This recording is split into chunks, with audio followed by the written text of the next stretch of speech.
Alright, Chapter 18, When Mind is Broad and Deep. It has become a virtue to be broad-minded, but there are times when certain virtues become so extreme in their actions that they cease to contain any virtue. In like manner, it is possible for the mind to become so broad that it contains practically nothing of value, being too superficial in its effort to cover the whole field to possess a single idea of merit.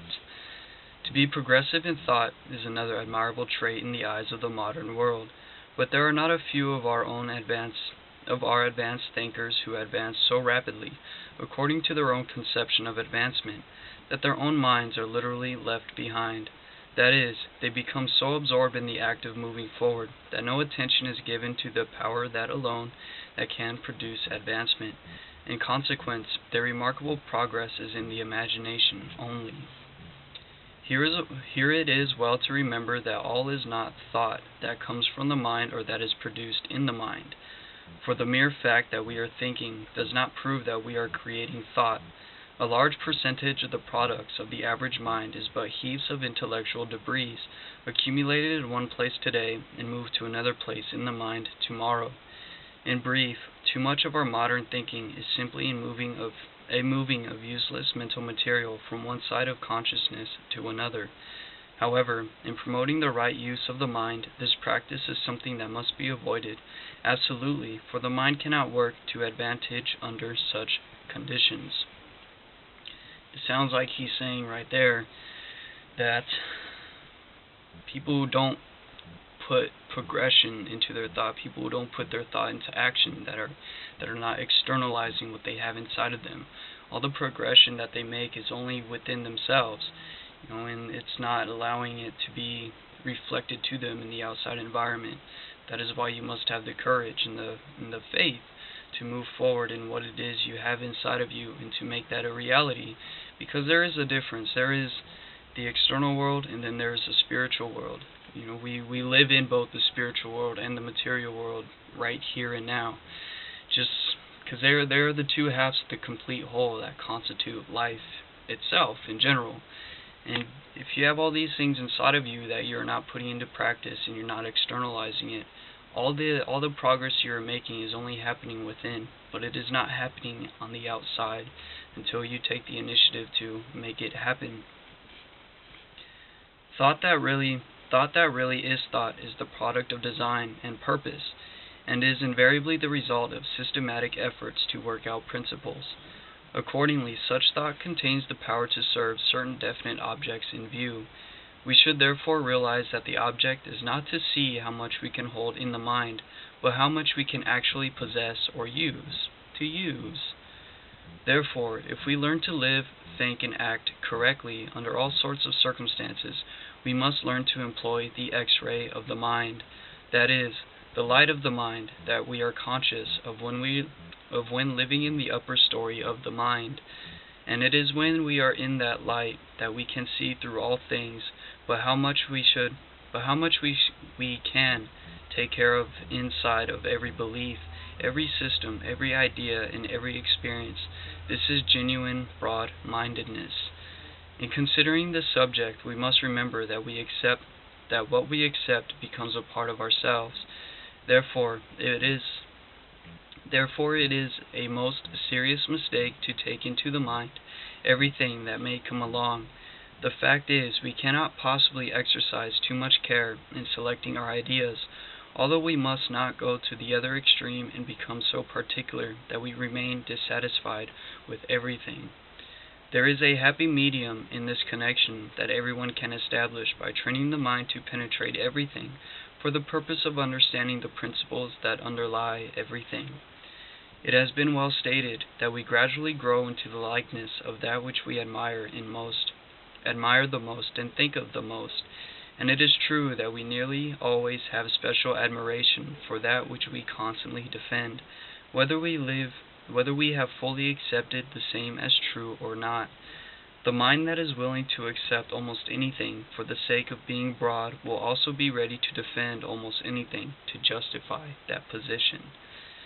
Therefore, to defend all theories the past has advanced is to reproduce our minds more or less in the likeness of all those theories. But since those theories contradict each other at almost every turn, many of them being illusions, we can readily imagine the result.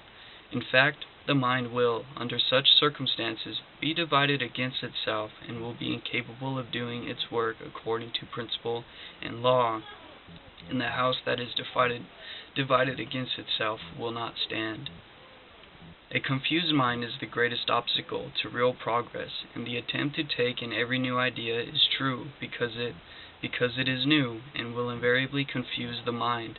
And what is more, such a practice will so derange judgment that after a while the mind will not be able to discriminate intelligently between the right and the wrong in any sphere of life. In this connection, we must remember that among the new ideas that are springing up in the world, the larger number are either half-truths or illusions. And the reason why so many of these ideas are accepted as true is because real broad-mindedness, that is, that attitude of mind that does not embrace everything but attempts to penetrate everything, is an art yet to be acquired by the majority. The average mind is ready to take in and hold almost any belief or idea if it happens to produce an impression that is favorable to his present condition of life. But there are few who are training their minds to penetrate everything for the purpose of understanding everything. For this reason, a mass of ideas are accepted that contain neither virtue, truth, nor power.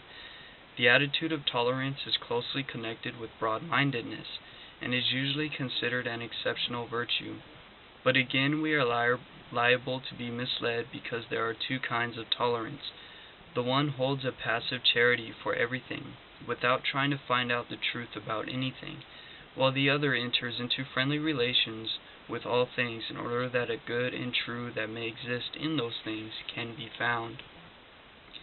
The attitude of tolerance, however, is always valuable, in so far as it eliminates the spirit of criticism, because the spirit of criticism can never find the truth, but the spirit of friendly research always does find the truth.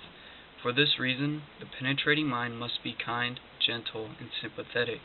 If it is not, the very elements that are to be examined will be scattered and misplaced. Besides, it is the substance of things that contains the truth, and to enter into this substance, the mind must be in sympathetic touch with the life and the soul of that which it seeks to understand. That attitude of tolerance that is passive is either indifferent, or will soon become indifferent, and mental indifference leads to stagnation, which in turn makes the mind so inactive that it is completely controlled by every condition or environment with which it may come in contact. Such a tolerance, therefore, must be avoided, and avoided absolutely. True tolerance refrains from criticism at all times, but that is only one side of its nature. The other side enters into the closest mental contact with all things and penetrates the very depths of the principles upon which these things are based. In this way, the mind readily discovers those ideas and beliefs that constitute the true expressions of principles, and also discovers those that are mere perversions. However, the tolerant mind does not condemn the perversions. It forgets them entirely by giving added life and attention to the true expressions, and thereby proceeds to give full and positive action to those ideas and powers of which it has gained possession by being broad as well as deep. And that is the end of chapter 18. When mind is broad and deep. If you made it to the end of this video, I want to thank you. If you made it through all of these videos, I really, really want to thank you. Again, my name is Corey Anderson. I know you guys heard that many times, but thank you. And please subscribe if you like it, and please share it. And I'll see you in the next chapter, which is the greatest mind of all.